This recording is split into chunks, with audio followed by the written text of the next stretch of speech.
I think that's one of the great things about endurance sports too, is the clock doesn't lie. If you have a goal time and you miss it, there's no mental gymnastics around that failure. You have to confront that failure, and I think that's healthy, to recognize failure, decide how you're going to move past it, and change for next time. That's, I think, one of the great things about endurance sports.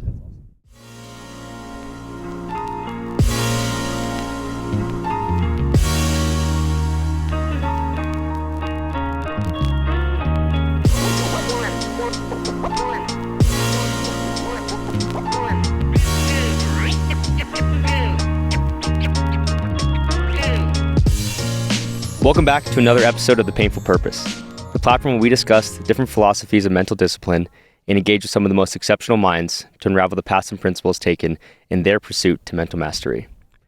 Today, I am honored and excited to be joined by Paul Stevenson. Paul is a former professional triathlete who successfully performed at the highest level against some of the biggest names in triathlon. Paul is also a notable scholar, holding a bachelor's degree in sustainability and economics at Arizona State University, where he was also the president of the Triathlon Club. After a few years of racing professionally, Paul decided to enter a new chapter in his life and is now pursuing a Juris Doctorate at the University of Colorado Law, where he's currently a 3L. Ladies and gentlemen, the wise Paul Stevenson. Thank you, Paul. I appreciate you being here, man. Thanks for having me. Absolutely. First of all, it's great to see you. It's been a while. I know that you and I we see each other serendipitously around Boulder, and it's always a pleasure to run into you because you're somebody that I met through an opportunity of having you as a mentor. And although I don't think I was quite prepared to have someone like yourself in my life, just given the things I was going through, I really appreciated your willingness to just help a stranger. That really shows a lot about your character. And now that I've gone through the things that I've gone through and at this position where I want to share this knowledge and the wisdom and the things that I've learned and with people who are willing to listen from people like yourself, I'm really grateful for you to be here. Yeah. Well, thanks again for having me. One of the things that when I first had this idea of creating the painful purpose, it was on a run.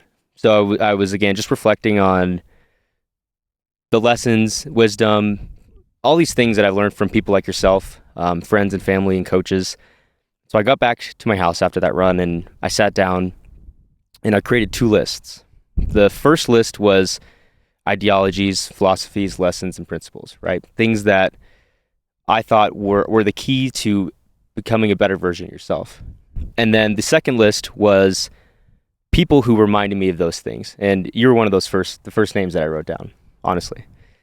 And I think one of the things I want to just dive into immediately was one of the lessons that I wrote down was how you can take lessons and ideas that you've learned from one area of your life and apply it to another area. And we kind of spoke about this briefly, but your success and I guess, the success that you've had in your life in terms of endurance sports and triathlon specifically has, from my perspective, more or less been a great proponent into how you've been successful in other areas. Being holding a bachelor's degree in 2 degrees and also now pursuing and succeeding in law school. That is something that not a lot of people can do, and the people who have done it really understand how difficult it is. My cousin just recently graduated from law school, and man, so many days where we would be on the phone and man, she'd start breaking down because there's so much pressure, there's so much rigor and focusing on time management and responsibilities, and all the while taking care of yourself and having a partner or whatever it may be. So when we talk about the transferability of the lessons from sports into the other aspects of your life, what do you think are the main components of that have made you successful? I think the biggest one is probably discipline. Whether there's assignments or readings or any sort of task that you're like, I just don't feel like doing it, right? Like rather than relying on motivation, you have to just be disciplined about getting things done. And it's like that in sport too, right? Like you have days that suck, like you just feel terrible and you don't want to do this workout, but due to time constraints or whatever it is, your coach, your training partner is like, this is the day we're going to do it. And, you're better for it coming out, out the other side. So I kind of view school as the same way. Sometimes there's stuff that, maybe I don't want to do or I'm not excited about at that moment. And I think about it as discipline.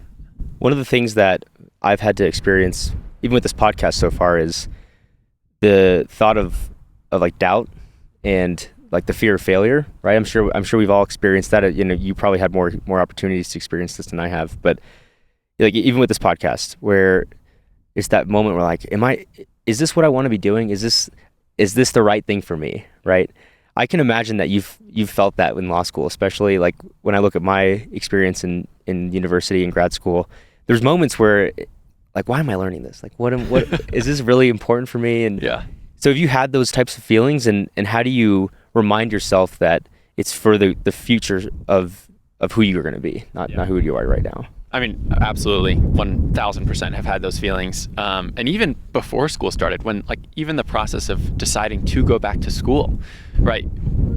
I don't know if you have any, or you do. You mentioned you have some family that recently graduated, but I didn't have any attorneys in my family, and so what I sort of imagined a career as an attorney, I thought it would be like going into a courtroom and arguing in front of people, right? That's like what you see on TV, and that's what I had in my head is that's what I'm going to do. And I knew like, well, my personality, I don't think really aligns super well with that. Like, am I getting into something that I don't really mesh with? And I knew there were some like other career paths, maybe on like we call it transactional law, right? Where you're more like making deals and you're not arguing in front of people in a courtroom. And so, I knew that maybe that's a route, but absolutely had these feelings of, I don't know if I want to be an attorney in the sense that like most people think when they think of attorneys.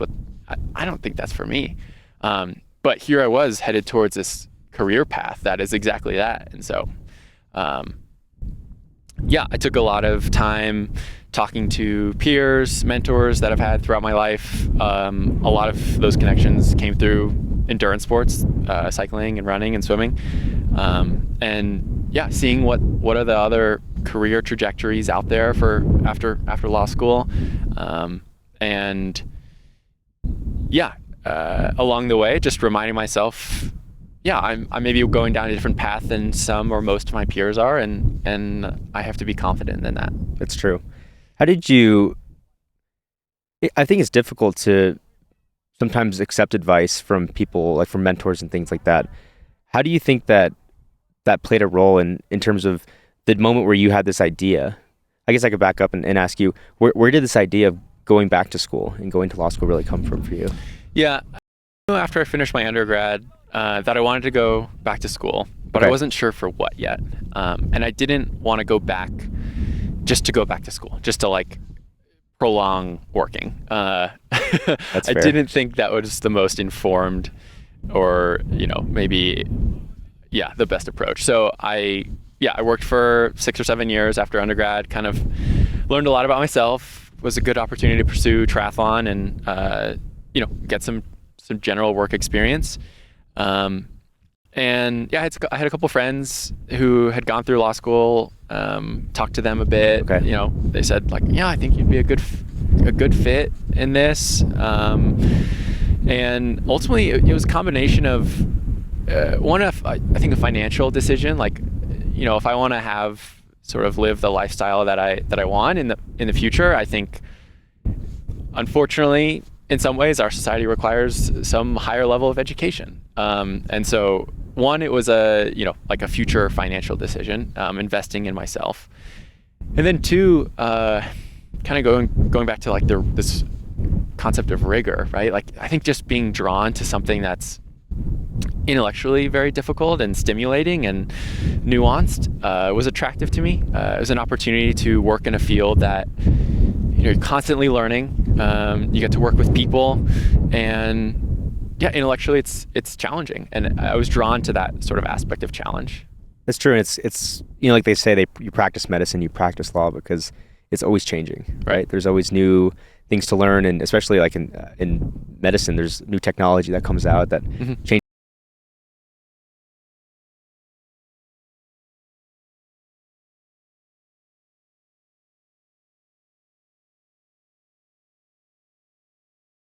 pursuing not like physical but also mental aspects, like mental challenges in your life. Is that something that has always been a part of you, or is that something that you kind of developed over time? I think that's tough. I want to say it's learned in the same way that the physical sort of challenges are, right? Like as you start out running, and 2 miles is really hard at first, right? But as you continue to do that, your capacity to dig deeper and push yourself more closer to your limits, that capacity grows. And so I think in the same way that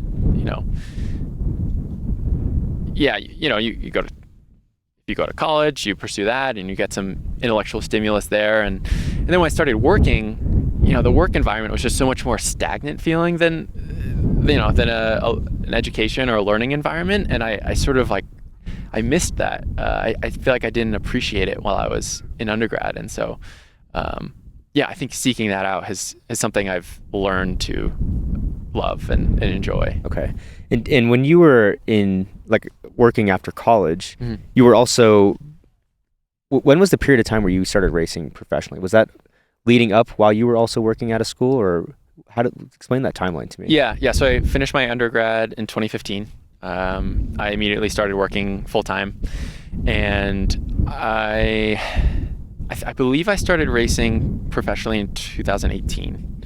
So I raced as an amateur for a couple more years, sort of moved on from the collegiate Olympic distance racing to 70.3 half Ironman distance, and sort of continued growing and developing, and eventually came to a point where I wanted to take a shot at racing the best in the world, and but I never quit my job. I knew that maybe I can be competitive and show up, but I knew I wasn't going to make a living off the sport. And right, it's so hard. Right, there's only a few people in the sport who really can really have done it. And like I don't think I had some periods in between jobs or whatever where I was training full time, and I never felt fulfilled intellectually. Just no stimulus, just training all day, every day, sleeping, eating, like that's it. Like it was not enough for me to feel happy and fulfilled. So I knew, I wanted to keep working, kept entertaining the idea of going back to school, and eventually when the time came and an opportunity came up, I jumped on it. It reminds me when you say that, it almost like an idea of balance in life. I always look for like finding that balance, and then finding the routes that will bring you back to that homeostasis if you ever do find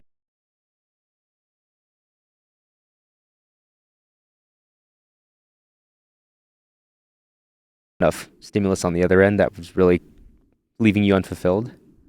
I mean, I think in hindsight, that's absolutely correct. I don't think I was that aware of what was going on at the time. I just had this feeling that like, I'm just not, I want to use my brain more. But, I that's hard to know. Yeah. Right? In the moment, I was not that, I don't want to say intuitive about it. But I couldn't put my tongue on it necessarily.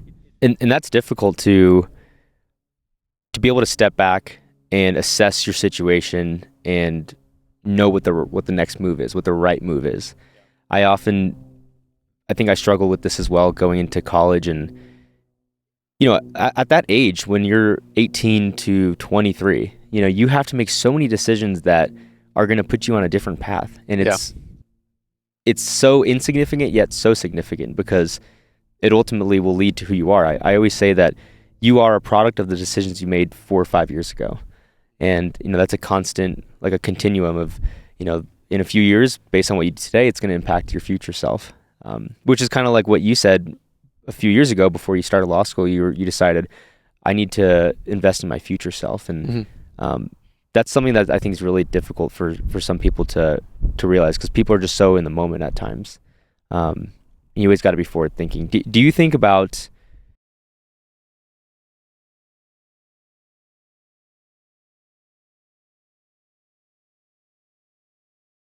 talking about your future self? Well, I think we can only make decisions based off the information that we have currently, right? It's easy to look back and think, that was dumb, or I shouldn't have done that, or I should have done X instead of Y. Right. But I think over the past couple of years, I've learned to, when appropriate, go take it easy on myself and give myself, hey, we made the right decision based off the information that I had at the time. And talking about, the decision to pursue law school was a conversation I had with my now fiance.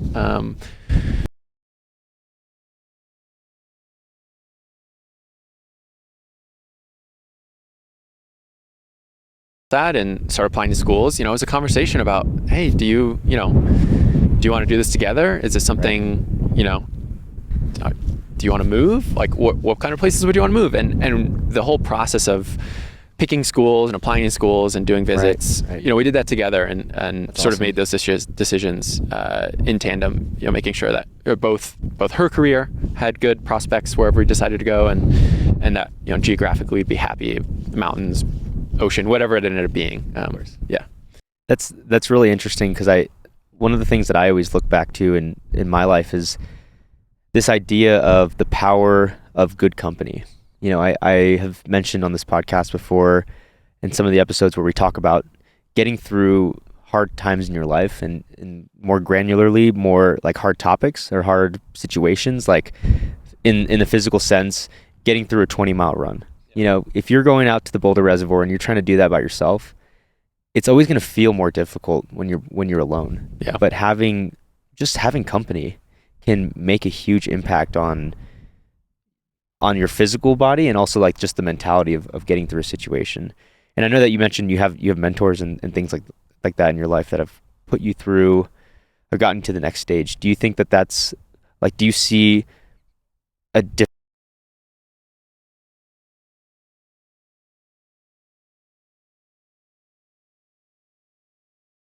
advice, maybe that even advice that you don't want to hear or you're not ready to hear, but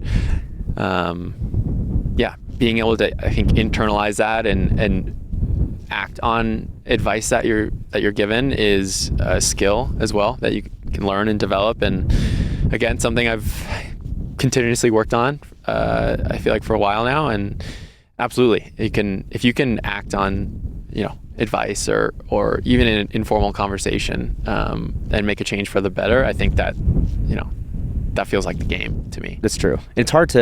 I think it's hard to be able to get, I think it's a skill set, I would say, to learn to accept advice better, because as we said, it's hard sometimes to step back and assess your own situation when you're the player in the game, versus leaning on someone like a coach or a family member who's quite older than you and has more wisdom and more knowledge and more experience to be able to provide an input. And especially, I think there's an asterisk there as making sure that there's no bias and there's no intention behind what the type of advice. They just want what's best for you. Yeah. Right. I think that's one of the great things about endurance sports too, is the clock doesn't lie.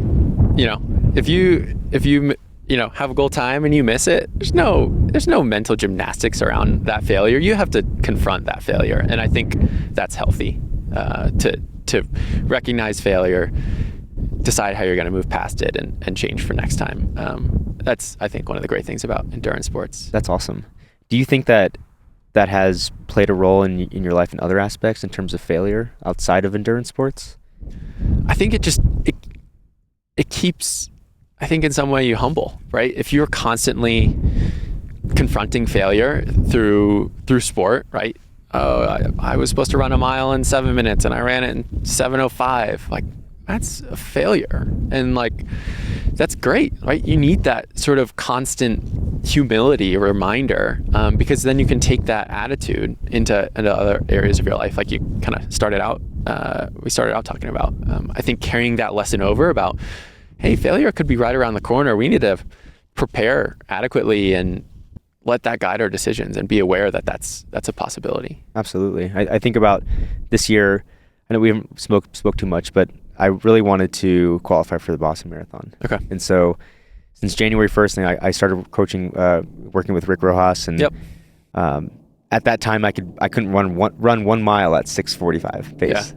Yeah. And, through 9 months of work and a a lot of dedication and consistency and overcoming those fears and all the things that we've already spoken about. I ran 2:57 in California. So awesome. 3 minutes. Thank you. It was awesome. You know, first marathon ever, and I achieved that goal, right? That I set out for. And then entering for the race, 11,000 people got cut, including myself. It was like 4 or 5 minutes, right? Yeah, it was like 5.5 minutes. Okay. So it's interesting because I achieved that goal that I set. I didn't fail, but yet I did fail because it wasn't enough. And I think that's true. I think that while you sometimes can't avoid, like, failure is inevitable, you have to assess, like, at least in my position, I looked back and I said, did I do everything that I set out to do? Like, was I the best version of myself? Did I set myself up for the highest likelihood of success? Yeah. And the answer was yes. And so at that rate, I decided to shift my perspective and say, I just haven't earned it yet. You know, everyone who's had the opportunity to run at a major, I don't know if you've ever ran and won, but it's something that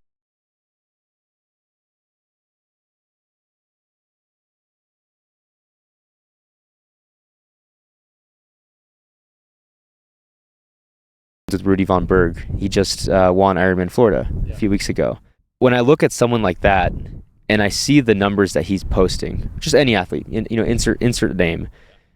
When you see those numbers, you have a mutual respect because you know what it takes to get to that point and to achieve that success. Right. And so when I look at my story with trying to get into Boston, I just don't think it's time. I think it's something that I have to earn, and I shared with you that next year I'm going to try to go for Grandma's. Yep. Which is a race that you did. Is that correct? That was I raced it this past summer. That was my first marathon. Actually. Yeah. Okay.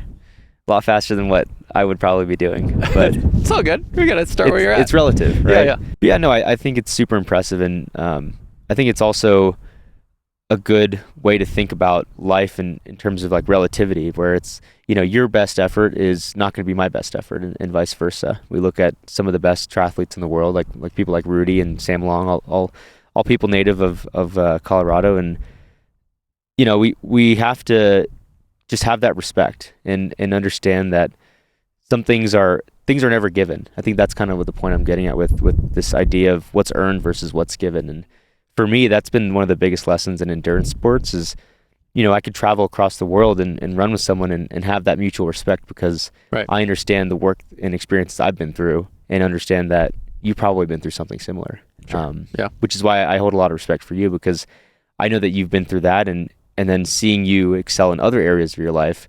There's people who are very, like, lopsided, like we kind of talked about, and that's okay. There's nothing wrong with that. But I find that people who are more well-rounded and balanced and at least seem to have it figured out is something that I strive for. I know that's not the case. Like, I know it's always a constant struggle, which, you know, it's admirable to be able to keep that persona on. And I just have a lot of respect for you. So I'm kind of rambling. But going back into triathlon, to get back on topic, sure. I don't really know, like, the start and finish of your professional career. So was it like an injury or something that kind of created that change, or what happened towards the end of your professional career? Is purely a result of going back to school. Okay. So gotcha.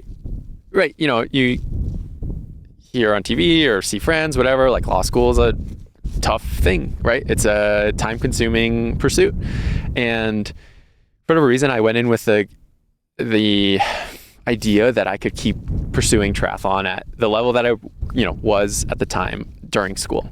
I thought, you know, my undergraduate was a great experience. I had plenty of time to train. Why would this be any different? And I mean, literally within the first week was just totally kicked in the mouth, right? Like, oh, this is not doable.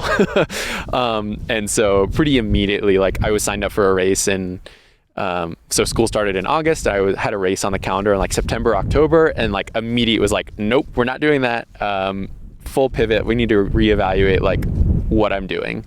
And I never thought about, you know, dropping out of school or anything, but I just had to figure out what do I want to do with sport, and how I wanted that to be a part of my life. And basically decided that, you know, 3 sports is just itself time consuming logistically, and just on its face, and decided running is the most efficient. It's one that I probably enjoy the most, and had some goals that I was interested in pursuing, at least in my mind later on in life, and just decided, all right, let's do these things now while I'm in school, and we have to dedicate more time to that pursuit. And that doesn't mean I still have really high level goals that I want to pursue and train at a sort of elite level, but that's a lot more doable than it is with triathlon. So it was purely a sort of balanced decision of, I can't do triathlon and law school. It's just, for me personally, was not attainable. I think the theme here is like sustainability, right? It's better to do one thing well than two things poorly, right? Did you feel a sense of like an identity shift when you went from being a professional triathlon to now being a law student? And how did you like work through that identity shift? And if someone were listening and they were going through a significant identity shift, like what type of advice and I guess we can talk about what you went through in that. Yeah, I mean, I certainly struggled with that for, I would say, the better part of 2 years, honestly, up until pretty recently. And I think the issue that it was just hard to totally remove myself from one world, the triathlon world, into a totally different one. It was just such a large shift from rubbing elbows with the best in the sport, or the best that I could surround myself with, into now I'm spending all my time with peers from school. And so I really struggled to I think for a while I was trying to have a foot in both sort of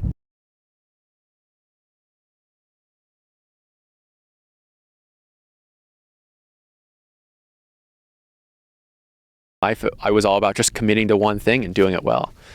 And so I had to, it just took time. I mean, the better part of 2 years to realize, hey, I'm a law student, and I'm also a runner, but we've sort of left the triathlon season of my life, at least for now. And that's not saying I won't ever come back to it, but that's been a long shift. And I think honestly, what clicked for me over this past summer, after I did grandma's, I had a pretty good result, but I wanted more out of myself. And I was talking to my coach and basically said, listen, I want to be performing at a higher level, and I want to go all in on this. I think I've been stuck half in triathlon world and half in running world and partly in law school world. I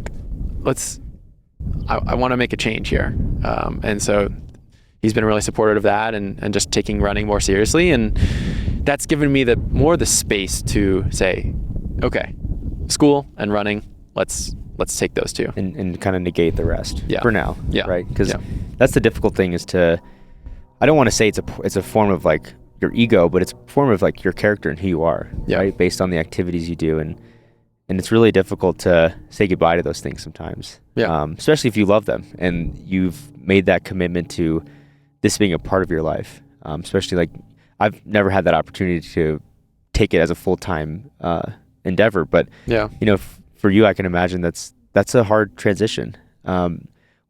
Is there a specific moment throughout that 2 years that comes to mind when we talk about struggling through that period of time? How did you get through that? Because I just imagine I've been through things in my life, struggles and generic things, and it's hard. It's hard, especially when you have the game of life. The show goes on, right? The ball's constantly rolling, but you're expected to perform at this certain level all the time, especially in being a man and having to, having this idea of societal structure of providing and being the boyfriend, being the fiance, and being the best son you can be, and whatever other role that you wear in your life. How do you get through that on a day-to-day basis? I think it's important to recognize, at least for me, most of that pressure is created by yourself, or at least myself. I put that pressure on myself. Took me a long time to realize that your performance in one thing doesn't make you a better or worse person. It's just your performance, and the expectation or pressure that you feel, I think is often put on, at least in my personally, is self inflicted. You create these ideas of, oh, I need to be in this role, and I need to do so and so to be a good insert whatever role. For me, that pressure is entirely created on myself. I've never felt like someone come up to me and say, hey, you're dropping the ball here being again, insert role. I think that's totally manufactured. And I think it's important to recognize that. To be able to take a step back and say, well, where is this pressure coming from? Who's actually saying that I need to do this? No, it's me. I'm putting that pressure on myself. And it's not a bad thing, but I think recognizing that that's the source of it is important. I think a lot of people go through that. When you put it into that format, it speaks a lot of volume to me, because I think that endurance athletes in general, and I'm not saying it's exclusively people who do this type of sport, but people like us are always expecting the best of what we're capable of, and as a result, as a byproduct of that mindset, we put a lot of pressure, right? Because I had a friend on the other day, and we talked about how we are plan A people. Like, we don't have a plan B, because plan A is going to work, right? Plan A should work, because we are setting ourselves up to succeed. But in life, that's not always how things work. Yeah. And it's important to adjust. And again, I'll go back to the fundamentals of having good company around you, having people that you can communicate with, and having a coach that can understand your situation, and being able to just have resources whenever you feel like you're stuck in a rut, when you're spinning your wheels and you need to find a way to move forward. Having those people to help push you out of that situation. I think going back to your question about how did I manage that sort of shift, for me, like I think goal setting can be an important tool to sort of reorient and have something that you feel like you can make progress towards, something positive. And so for me, it was like thinking about some running goals that I wanted to pursue, and also goals related to school and sort of my career afterwards. Setting those goals and having something concrete to work towards, I think was really useful in helping sort of pull me out of one world and really dive into a different one. That's awesome. Yeah. Do you think that, like, if I were to build upon that point right there and say, what is like the fuel source behind you making these goals and you being able to be consistent over the years? Because I believe that, my relationship with running is 2 years old. I really haven't been doing it until I moved out here to Colorado. And you've been doing it for a significantly longer period of time. If I were to ask you, what do you think that fuel source is? Because I hear you on the goal setting, but I always like to introduce the danger behind that, in terms of when people hear that, it's like, set goals, because that's going to keep you going. So it's like, aim for this race. Okay, you did that. Now aim for this race. Okay, you did that. Aim for this race. And like, if that's your only fuel source, right? I think that can be dangerous, because at certain times you'll run out of things to keep looking towards, right? So, Sure. So let's say that's all out the window. What at the core do you think your fuel source is in life to keep that relationship going? I think it's related more maybe to like lifestyle and my overall well-being. Running for me is a great time for introspection and to process emotions and feelings and thoughts that I have. And sports sort of always fulfilled that role for me. I think it's a great opportunity to connect with people around you that are interested in similar things, and it's sort of a lifestyle thing where, if you took racing out of the picture and I never raced again, I think I would be totally happy just running with friends and still, running hard once in a while. I think it's a well-being, both physical and mental and emotional well-being. That's awesome. Yeah, I totally agree with you. Do you think that when did you start diving into endurance sports? Was it when you were younger? And No, it was in college. It was in college. Yeah. Okay. So what did you do in high school, like growing up? I was in band. You were in band? Yeah. Okay. Played the drums. Okay.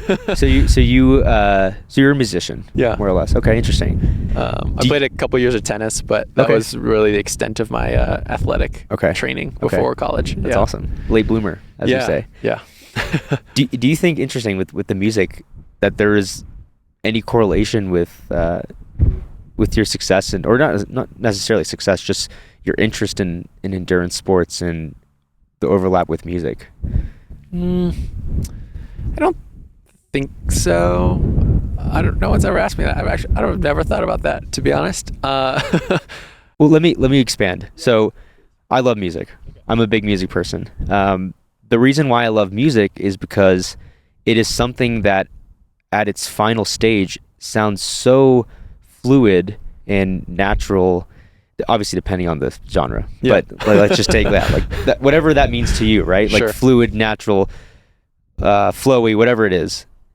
Yet, at the same time, it is completely structured into numbers and ranges and things like that. It's completely structured. Yeah. And I'm a very analytical person. So when I look at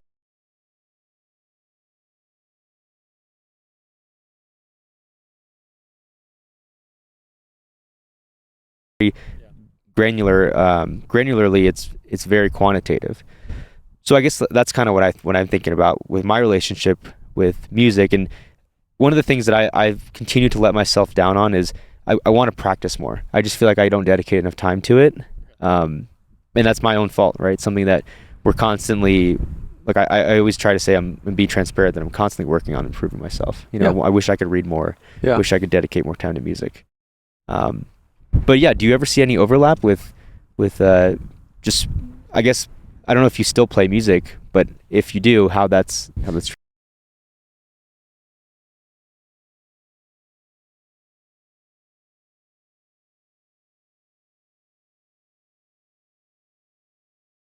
But a similar sort of mental state where you have to be in the moment, right? When you're playing music with other people, you're listening, you're thinking about tempo, you're thinking about how does this mesh with the people around me, with what they're doing, and there's a lot of intentionality around what you're doing. And I think the same is true in an endurance sports context, be it swimming or cycling or running, whatever it is. Like, you have to be present. Like, where your feet are, your next step is really the only thing, you know, that you're thinking about, aside from, I don't know, if maybe outside of a race context, we're thinking about nutrition and pacing, whatever. Right, But right. just on a day-to-day trip.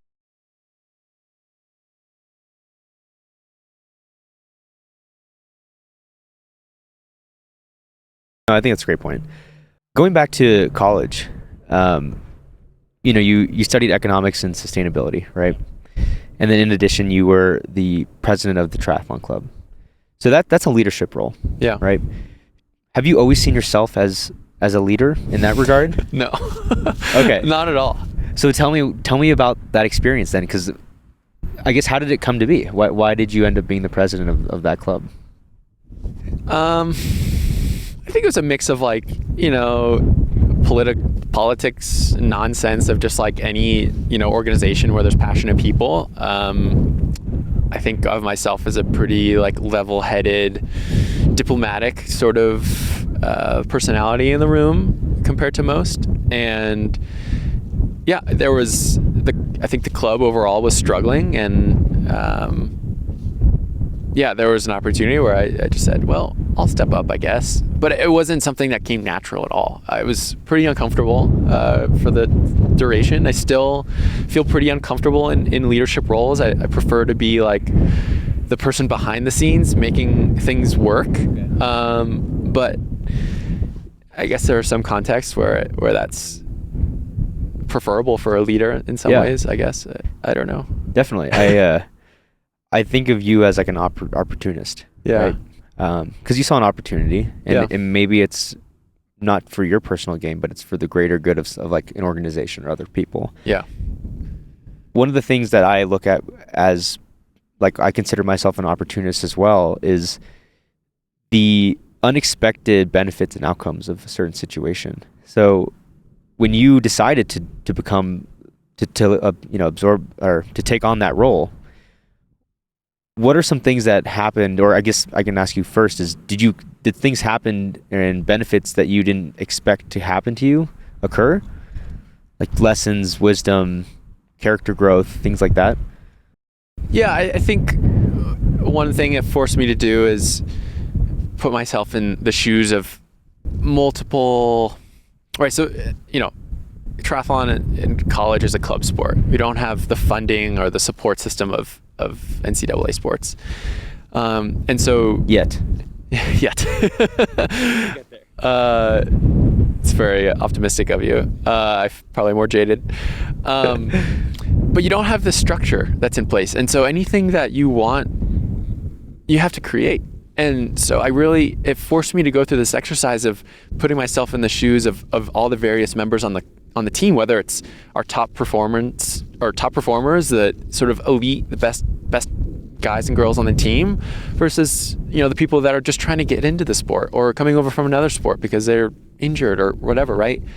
And come up with sort of solutions to try to meet all those different people's needs. And so I think it forced me to sort of have empathy and be able to put myself and think from another person's viewpoint. I think that's especially these days, not something I think we do enough of. Absolutely. And I think just building upon that, on that characteristic of yourself, I look at how we met, right? Which was through the triathlon club here. Yeah. And you weren't even you were on the team, but I never saw you, right? and obviously that's you're busy, and I totally understand that. I'm not knocking you at all, but no, and it wasn't my intention either. I again went into school thinking I'm gonna keep doing triathlon. Let's join the CU team and win some national championships again. And again, within the first couple weeks of school, it's nope, can't do that. Right. But I was committed to at least being available to you and others on the team. Yeah, and I'm so grateful for that. Just sometimes things in life are just luck and chance, right? So it's just by chance that I was the person who matched with you as a mentor. Yeah. And I'm super grateful for that. And do you think that while you don't see yourself as a leader or fulfilling that role, that you still end up putting yourself in that position to do so? Because that did you have to sign up for that, or is that something that was involuntary? No, I signed up. Okay. Yeah. So why did you sign up? Why did you? I mean, I know I'm tagging something that was no, it's all good. 2 years ago, but can you look back to why am I going to put myself in this position to help somebody? I think I just wanted to help. I felt that I had experiences that could be valuable to people just getting into the sport or who have been in it for a while and want to get to the next level. I felt like I just wanted to help. And maybe that's in hindsight, me realizing, oh, this is not something I'm going to be able to do, but if I can pass on knowledge that I've gained through doing it to help somebody else, I think that, that's a great use or a great sort of exit out of the triathlon world for a little bit, even if it's temporary. Yeah, absolutely. No, and I think that's it's really admirable of you, because you taught me a lot about swimming, although I'm still pretty bad. Yeah, swimming's a tough one. It was, so tough. But it's all about, on the topic of swimming and just in sports in general and how that's relatable to your life. When I look at swimming and the things that you taught me, you really have to focus on each little action you're taking, and be very present, like we talked about. Yeah. And also paying attention to detail. Do you think that type of mindset, especially in law school now and where you're going, where you're heading in life, is that playing to your advantage? Absolutely. Yeah. Being extremely detail-oriented, process-oriented is extremely valuable. I think it's one of the things that has allowed me to be successful in school. Okay. Yeah. When we talk about school for a second, when I bring up the idea of exam day, mm-hmm. right? The day where you're going in to take the LSAT or whatever.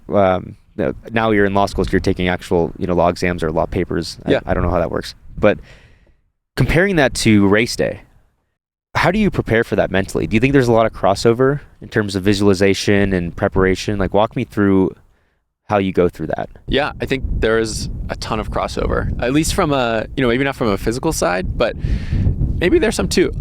The goal is just to show up to the start line or the start of the exam in your best possible self, physically, mentally, emotionally, and knowing the steps required to achieve that state is super important, right? So I know if I want to think my best, I need to go for an easy run.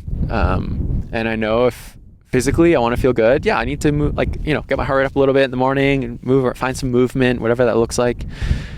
Eat wholesome food, right? The same applies to endurance sports. You need to show up to the start line as your best self, without any injuries, feeling strong, confident, feel like you've done the work. All this, the same lessons are all relevant. So building upon this idea, when we talk about, getting to the start line, let's talk about crossing the finish line. So you've had the honor of, or not the honor, you've earned that moment of holding up one of those finish line. What do you call it? Like finishing tape? Yeah, finishing tape, right? Yeah, I don't know. In running for the viewers and listeners, in running sports, most people just run through it. Yeah. But in triathlon, I've noticed people pick it up. You hold it over your head. Yeah. Have you experienced that crossover, like in school versus in sport, in regards to like that feeling of gratitude when you've crossed and you've won and you're the first person and you have achieved the goal that you set out and you have achieved the best result that you were looking for? Yeah, it feels more disconnected in a school context because I feel like less in my control, right? I can take the best exam I want, but at the end of the day, our grades are curved. They're curved to a B+ median. So there's only so many A's maybe that a professor would give out. And some of that is beyond my control. And so any sort of satisfaction or sense of relief or, being proud of what I've accomplished is a lot more disconnected in school than I think I've found it is in sport. The only thing I can think of is like landing a job for after school. I got a job lined up. That is maybe a comparable feeling of crossing the finish line first and getting the exact outcome that I was hoping for. But beyond that, I mean, that's one experience in almost 3 years. Of course. But it probably felt damn good. Did feel good, yes. That's amazing. No, it's true. I think that's the important aspect of what I hope to share on this platform is how much you can really benefit from engaging in certain activities in your life and how that can cross over into other things. And I know I feel like I'm being redundant, but it's so true. Especially when talking to you and kind of diving a little bit more into your mindset and how you get through these things and how it's benefited you in your life. Going into running, which is what you're looking at now and kind of looking forward. Yeah.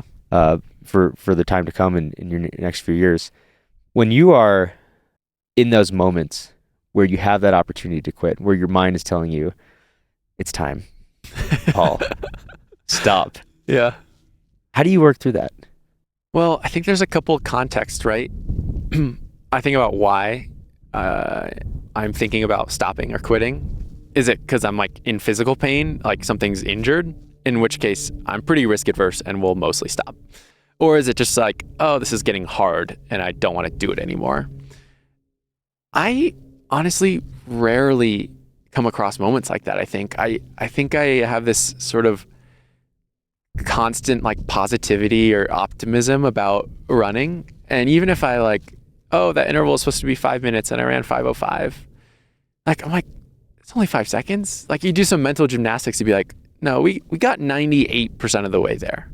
I'm not going to stop now. You can kind of be oh, we're at elevation, so, Yeah.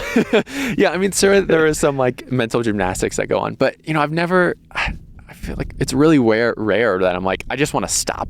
Right. That, I don't know, it's not something I frequently have to battle. Okay. If I find myself not wanting to run or get out the door, I will say getting out the door is the biggest thing for me. Okay. Once I'm out the door, the rest is easy. Right. Getting out the door is the biggest hurdle for me. And if I'm not wanting to get out the door, I have to ask myself why. And it's usually because, am I just tired? Is there something else, some other stressor in life that's feeling has me feeling I can't leave right now? There's an assignment I need to work on, or I don't know, a conversation that didn't go well with my fiance that I just feel stuck or hung up on.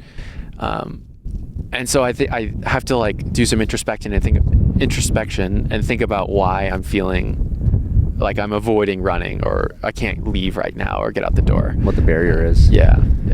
One of the things that when I first met you, and this is going to sound so silly, but you have a Strava profile. Yeah. And the description, like your bio description, do you know what it is? Yeah, I was recovering pro triathlete. Right.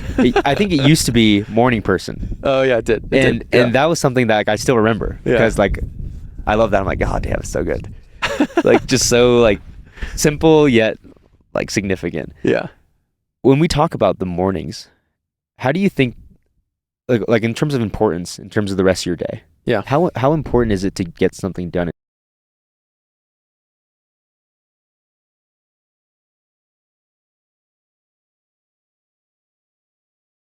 Crap. At least I have this. And often that's in the form of running. Like, if the rest of the day is just the worst day ever, well, at least I got out the door and moved my body and got some good reflection in. It's true. Yeah. I look at it too, and because obviously I've taken a lot of value from just those two words. Yeah.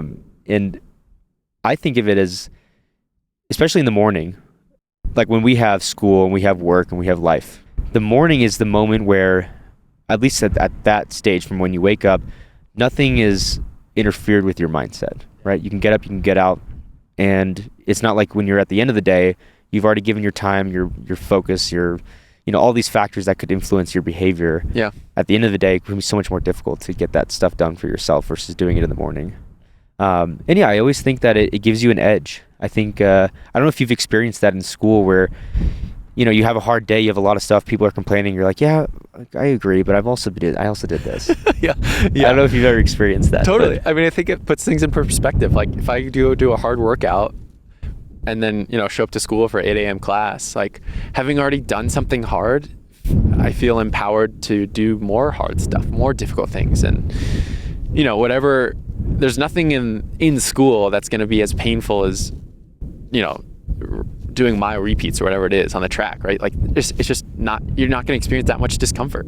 And so it just, I feel empowered by doing that. That's true. I don't want to, overemphasize that that's just mornings, right? Like, I think everyone's biology is maybe a little bit different. Like, my sister, for example, is a total night owl. Like, her best thinking is after like 11 p.m. That's when she's productive, whatever. Like, I think whatever that time is for you, whether it's 2 p.m. or 1 a.m. or 5 a.m., like, I think you just have to lean into that and set your day up so that your most productive, focused hours are spent on what's important to you. Okay. That's true. No, I think, especially when reading your inner voice thing, I think you mentioned like 5 a.m. to 10 a.m. It was like, or 4:30 to 9, something Those like are that. My best hours. Your best hours. Yeah. Which is good. I mean, I know that I've seen online before, like, they talk about billionaires wake up at 5 a.m. because that's where they have time for themselves and really focus on those things. Yeah. Which is true. And I look at it too, like, building upon everything we're talking about, this idea of, defining your purpose and who you are and focusing on what gets you through the day, and in terms of looking at all the challenges and battles you're going through constantly, how do you continue pushing through, right? So, like, I talking about like my sustainable fuel source. Mm-hmm. I think about the idea of happiness, which is something I think a lot of people are focused on. Like, am I happy? Are you happy? Am I happy? Right? Yeah. Versus the idea of pride and being prideful and Mm-hmm. being proud of yourself. And for me, I look at the mornings as an opportunity to fulfill that within myself and to be proud of the things that I did. So yeah, and it's difficult because for people like us, we set the bar high, and sometimes it's hard to continue to always check that box because we set our expectations are high. It's a constant balance, like we talk about. I always try to give myself some grace because it is hard and you can't always be perfect all the time. But when I look at the mornings, if I miss that run in the morning, I definitely am a bit regretful, and I'm always regretful, right? Yeah, guilty. You're guilty, yeah, because you know that you left some out there. Yeah. I just kind of look at pride. Do you feel, when you look at like your scope of happiness and that type of thing, does that speak to you at all? It does, but I think it's a little bit removed from the day to day. So for me, I think about, all right, what's my training look like? What what kind of person do I want to be? What activities do I want to do? And that's sort of like a higher level planning, right? Like, all right, I want to run X amount this week. I want to, my coach gives me these workouts. Like, these are sort of my measurements for success for this week, month, year, whatever it is, right? And so those are kind of my guardrails. And once those are up, like, all right, we run, 60 minutes, 90 minutes every morning, whatever, workouts these days. I just kind of move through my day. I don't like devote too much thought to like, oh, what am I doing next? Like, a lot of that's laid out, at least in the school environment too, right? Like you have particular assignments and readings, things you have to prepare for. And then the running is also programmed out. And so on a day-to-day basis, I'm not really thinking about, oh, I need to do this because it's going to make me happy. I just do it because this is the environment that I created for myself. These are the rails I put myself on. And it's, maybe every other week or month or something like that, where I'll take a step back and think about, is what I'm doing, am I happy? Are these things making me happy? And if not, we can adjust. Oh, am I just running too much? Am I tired all the time? And now I don't have the energy for other things? Or do I want to put more into running or more into school, right? Like, it's not every day that I'm taking that step back and like thinking about, am I happy? Am I proud of what I'm doing? I check in more or less frequently than that. I think on a day-to-day basis, it feels more like I'm checking certain boxes, and I know over time, not every one of those boxes has to be checked perfectly, but if you check enough boxes over time, I'm going to get to where I want to go. More often than not. Yeah. Right? Yeah. Something my friend and I say. Yeah. If you do something more often than not, you'll get there. Yeah. I have, in the first episode I did of The Painful Purpose, I laid out 3 principles that I think can help you get into a better track if you're lost. The first one, and I want to kind of name these off to you, and I want to hear your thoughts and what triggers in your mind. Okay. The first one is failing to plan is planning to fail. Do you feel like that's improved? Like kind of talking like on what you're just saying, right? You set these parameters and you have these ideas and like the schedule, and then you kind of go with it, right? And then you check in every once in a while. Yeah. For me, I did this program called 75 Hard, which really helped get me into the routine of, planning each day before it even begins, right? And same thing with triathlon and running, especially for the 70.3 distance. It's I think at your level, a 3 to 4 hour race. Yeah. And that's requires a lot of nutrition planning and, transition planning and understanding, okay, I'm going to get to the bike rack, put the bike on, take the helmet off, put the shoes on, grab my, it's a lot. Yeah.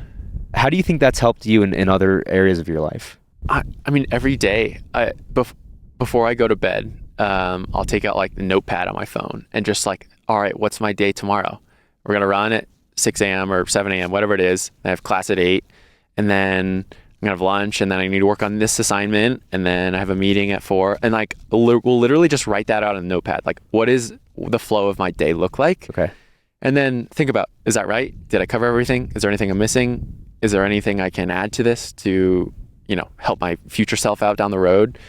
I do that every day. And it feels a little like anal sometimes, like not OCD, but like, just like, oh, I'm like really putting a lot of structure here, but I need that plan, that sort of, that plan, because tomorrow when things get busy and I'm distracted or whatever, I just want to be able to look at something and be like, oh yeah, I have to be here at this.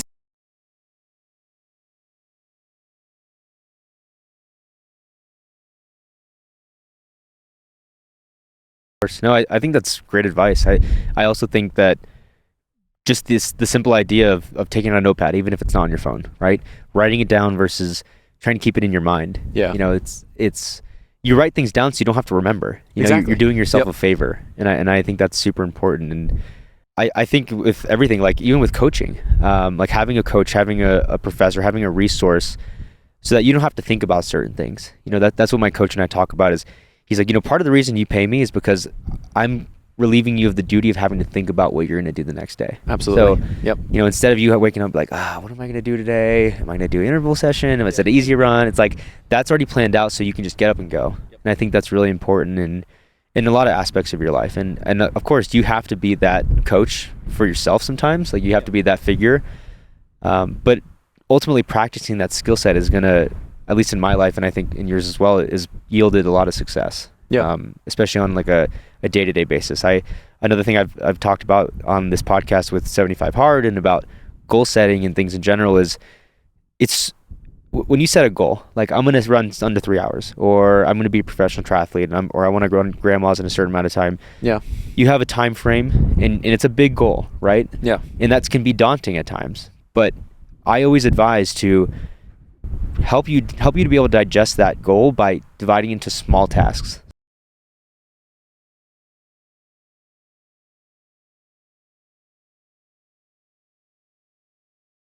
By day, by activity, right? And that's essentially what, using your example of the notepad, that's really how I would see myself getting through those tasks, especially being in law school, being a high level athlete as you still are, believe it or not. I look at your stuff and I'm like, God, this guy is insane.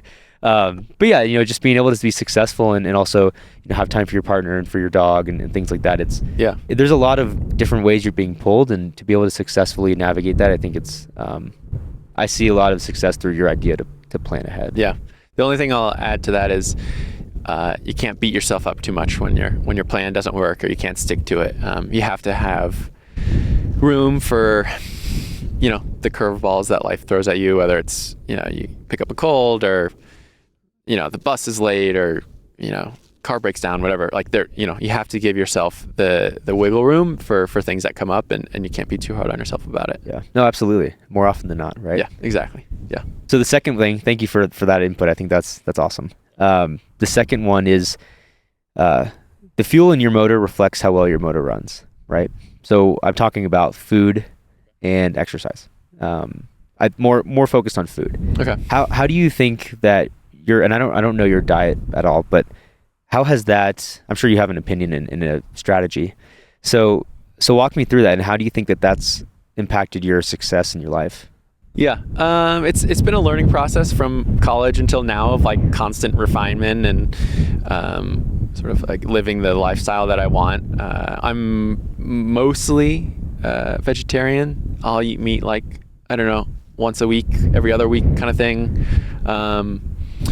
Both from a like climate impact standpoint as well as a ethical, like moral standpoint. I just don't agree with like the industrial animal complex, basically, that our food system, especially in the United States. Yeah. And so that's driving a big part of it, but also I just generally feel better with like less processed, more whole foods. And so yeah, do quite a bit of like cooking and meal prep at home. And that's not to say I don't like go get a burger and a beer with some friends every now and then to catch up or whatever, but again, it's the more often than not kind of concept. Absolutely. Yeah, I think I was vegan for 2 years, and the catalyst was my ignorance to understand how to cook other things. Like I felt like it was one morning, it was right when I started 75 Hard, I was like, can I not make food like a meal without meat?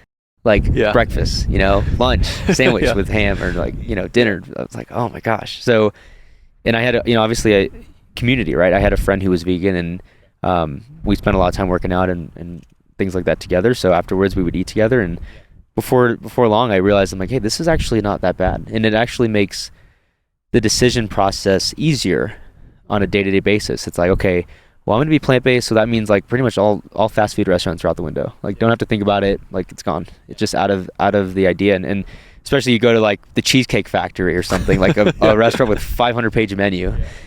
You really can just like, no.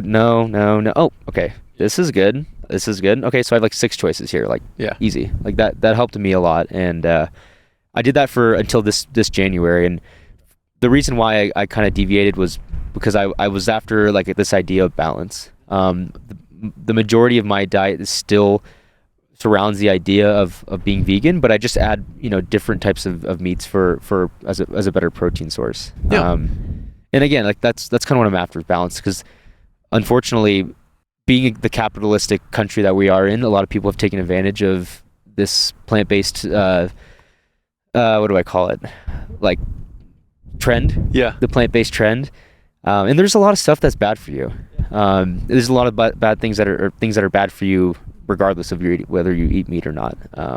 So yeah, I'm after balance. And I kind of think of it as like everything in moderation, right? Like it's correct. okay, I'm not too hard on myself about like, oh, I'm kind of just like craving chicken. Like, all right, let's go get some chicken breasts and cook those up. Like, that's okay. I can do that once in a while and not feel guilty about it. Do I want that for every meal? No, but moderation is okay. Absolutely. No, thank you for that input. The last thing is never accepting comfortability. How do you think that idea has played a role in your life, just being who you are? And, obviously we've talked a lot about, pursuing law school and pursuing sports and always setting the next goal. Has that ever ringed a bell in your life in terms of, am I too comfortable right now? Do I need to challenge myself again and get into that comfort, leave that comfort zone and learn something new? You're thinking about this from like a more macro level, not as like a day-to-day sort of thing. From a macro level. Okay. Yeah. Yeah. I think it's important, again, to like pursue things that you're curious about, like follow that curiosity, continuing to be learning and meeting new people. But that's not something I've ever felt stagnant about. I think that comes pretty naturally to me, just seeking out learning opportunities or new experiences. That's something I sort of naturally gravitate towards. Okay. Yeah. So you asked about the Rubik's Cube before we before we started, and I think this is a good time to introduce it, because when I talk about the Rubik's Cube, it was a period in my life just a few months ago where we came across it. Davis, producer, and I, we were at the store. We were just shopping or whatever, and I saw it, and I've had so many opportunities. Like I've had my parents like growing up, like, oh, like let me get that Rubik's Cube, and you pull the stickers off and get the easy way to the finish line. But the idea behind the Rubik's Cube and how it applies to life and the painful purpose, in my perspective, is it's an idea of you take something that you don't understand how to solve, right? Mm-hmm. And there are steps, there's resources online. You can follow the steps and get to the point where you can solve it. But the difference between being at point A, where I don't know how to do this, and point B, where I do know how to solve this, is persevering through moments of frustration and struggle. And you get to the point where you are successful, and then now you have that skill, and then it's applicable to other areas of life, where I talked about, like, we're down the conversation of chasing discomfort and like never accepting comfortability. And like, I think that's like, there's multiple opportunities in life to do it in different areas, like in sport, like physically, mentally, spiritually, where you, like, at least for me, I love to put myself in that position where I'm not the expert, and I have to like learn and persevere. And that's what the Rubik's Cube has done for me. It's so silly. It's just a little puzzle, but I think it's cool because anyone can really hone that skill set if you practice the underlying skill set, which is persevering through moments of struggle and persevering and eventually becoming the person who understands how to solve that puzzle. Yeah, I love that. I love kind of exactly what you're saying. I guess I've never just thought about it like that, but just like getting stuck into something, like, starting out, it's easy, you're a beginner, maybe something comes quick, but like pretty quickly you just get like way in over your head and you got to figure out how to crawl your way out of it. I love solving that puzzle. Just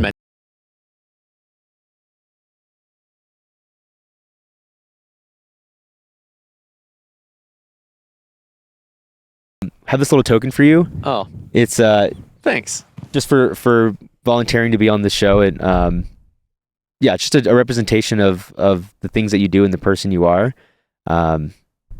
I love to reward that to people, just because, again, we just talked about the Rubik's Cube and the benefits it can yield. And I just want you to remember that you are an incredible person, and the things that you've achieved are recognized, whether or not you realize it or not. So, thank you. Yeah, absolutely. That means a lot. One last question. Sure. If I were to ask you, Paul, what your purpose is at this point in your life, how would you answer that question? I think just learning and being the best version of myself that I know I can be in any context.